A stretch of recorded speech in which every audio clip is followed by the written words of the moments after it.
I know this well, that if 1,000, if 100, if 10 men whom I could name, if 10 honest men only, yea, if one honest man in this state of Massachusetts, ceasing to hold slaves, were actually to withdraw from this co-partnership, and be locked up in the county jail therefore, it would be the abolition of slavery in America. For it matters not how small the beginning may seem to be. What is once well done is done forever. But we love better to talk about it. That, we say, is our mission. Reform keeps many scores of newspapers in its service, but not one man. If my esteemed neighbor, the state's ambassador, who will devote his days to the settlement of the question of human rights in the council chamber, instead of being threatened with the prisons of Carolina, were to sit down the prisoner of Massachusetts, that state which is so anxious to force the sin of slavery upon her sister, though at present she can discover only an act of inhospitality to be the ground of a quarrel with her, the legislature would not wholly waive the subject to the following winter. Under a government which imprisons unjustly, the true place for a just man is also a prison. The proper place today,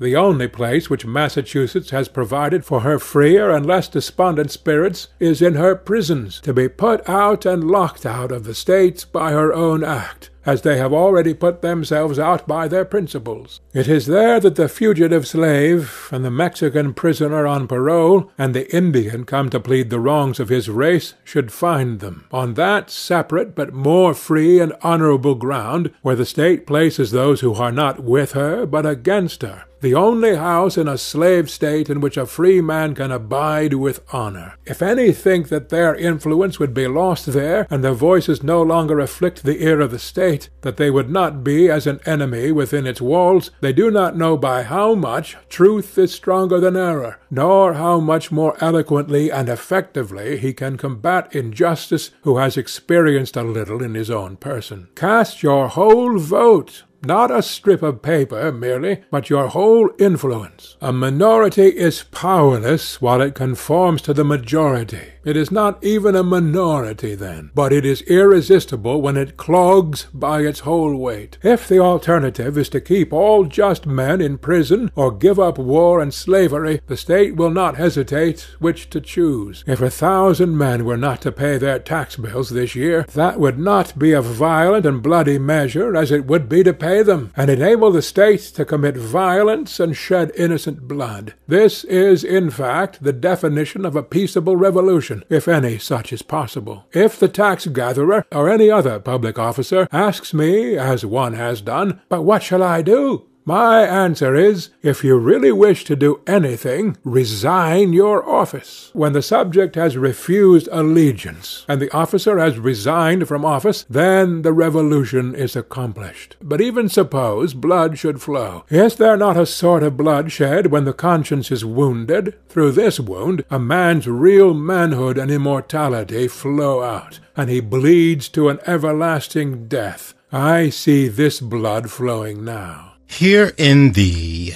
eastern United States of America, in the late 1820s and early 1830s, there arose a group of thinkers who held as a core belief the inherent goodness of people. Doesn't that sound good? The inherent goodness of people and the inherent goodness of nature. And they came to see society and its institutions, specifically organized religion and political parties, as having a particularly corruptible influence on the purity of the individual American citizen. Now, this group of thinkers viewed their brothers and sisters in the human family as at their best when living self-reliant and independent lives, free from excessive government control and regulation and unjust laws. And the followers of this philosophy became known as transcendentalists, and their movement grew up in and around the New England area, particularly in the state of Massachusetts. And transcendentalists leaned into a way of being in this world that emphasized the inner spiritual or mental essence of human beings, our innate power of subjective intuition. Abolitionist writer Henry David Thoreau was considered a transcendentalist. And in 1849, Thoreau published an essay called Resistance to Civil Government. Resistance to Civil Government, which came to be known simply as civil disobedience. Civil disobedience. Many of us studied this essay in college. Civil disobedience. And we opened with a reading of a portion of Henry David Thoreau's essay, Civil Disobedience. We heard there a section of the text where Mr. Thoreau extols the virtues of honest men and the impact, quote, one honest man could have on society as a whole. And in this particular case, writing in 1849 as he was, Mr. Thoreau was talking about the abolition of slavery in this country. Mr. Henry David Thoreau, Civil Disobedience, 1849.